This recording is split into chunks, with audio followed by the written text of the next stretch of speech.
So this video is going to be set up to teach you how to open up your hips, some hip mobility, because a lot of lower back and spinal pain come from hips that are jammed up and aren't opened up properly.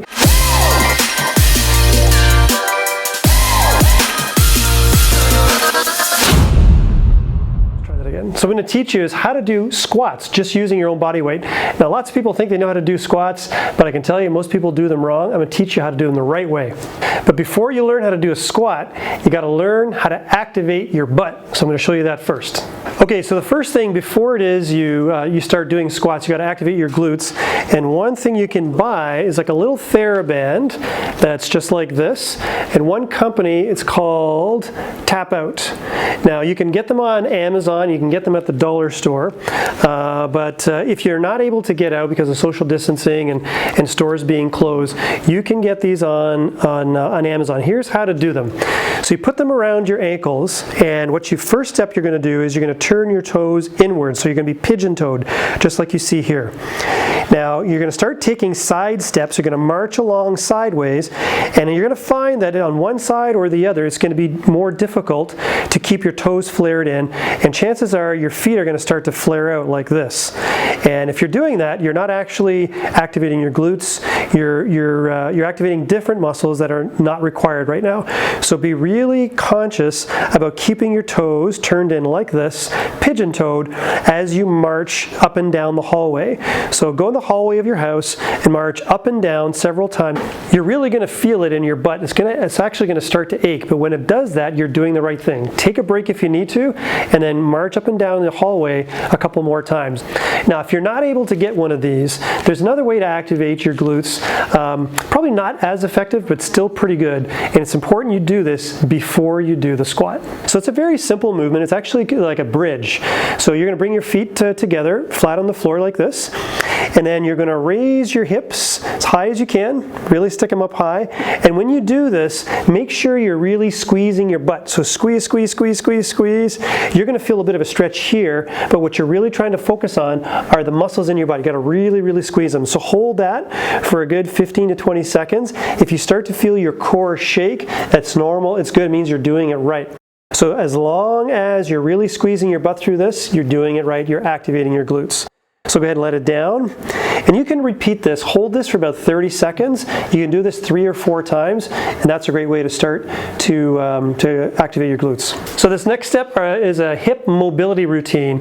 And the mistake that is often made here with the movement I'm about to show you is that the movement, your leg is whipped wildly in one direction or the other. The idea here is to keep it slow and controlled. Go ahead and do them right where you're standing. So nice and slow, nothing fast about this. Full movement. And then remember that whatever you do to one side, you want to switch legs and do it to the other leg as well. Okay, so the last step is to actually do the squat. So the way to do a squat is to stand with your feet shoulder width apart. Okay, your toes flared slightly outwards, a little bit wider. Okay, right about there. And then when you do the squat, what you want to have happen is that your knees follow the direction that your toes are going in.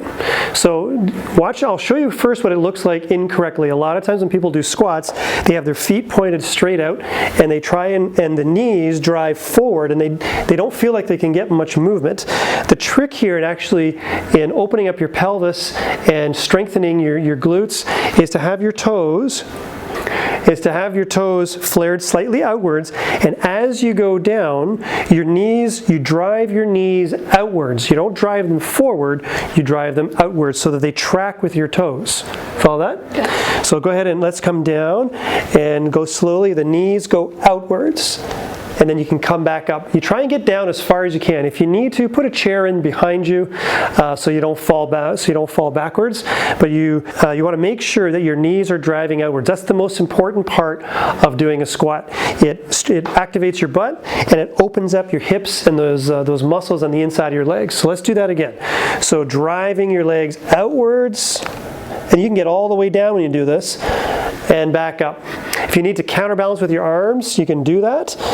And you squat all the way down, driving your knees outwards the whole way. Now let's see you do that. You didn't squat down at all there. You bent forward, you cheater. Okay, let's try that again. Squeeze all the way down. Good. The only way you're going to get the mobility to do this is if your butt's firing, try it again, and driving your knees outwards. So let's compare it again with keeping your toes forward. This is how most people do it. Go ahead and do it straight out. That's how most people do it right there, and that's the wrong way. So one last time, a little bit more than shoulder width apart, toes flared outwards, and drive your knees out as you go down.